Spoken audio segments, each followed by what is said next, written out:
Magandang hapon po, Tuwang Independence News, balitang tapat at maasahang boses, tatak at laboratory. Narito ang nangunguna sa balita, nakatutok kay Joyce Amon.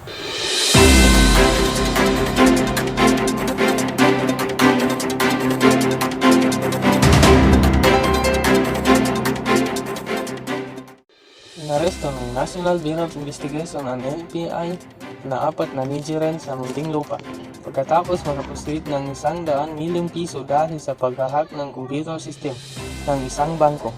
Ayon kay Cybercrime Division Chief Big Lorenzo, matinding pinag-aralan ng mga nasabing sindikato ang system flow ng mga nasabing bangko kay madali niyang napasok ang mga transaksyon. Dagdag pa ni Chief Lorenzo, mula pa Hunyong umanong kumukuha ng nasabing hacker ng pera sa nasabing bangko gamit ang account ng nobya, isa sa magnanakaw na si alias Tina. Ayon naman kay Tina, buong akala niya ay galing sa kapatid ng suspect ang mga nasabing pera upang ipangbayad umanong sa tuition fee. Pilit naman itinanggi ng mga Nigerian sa nasabing paratang at hangilo, estudyante pa lamang raw sila at walang alam sa paghahack. Dagdag naman ni Chief Lorenzo, modus pa lamang nito ng mga magnanakaw at binigyan niyang inormalis ang pagsiyasa sa computer system ng bangko.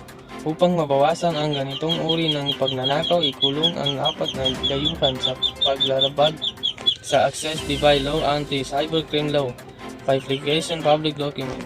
Joyce Amon.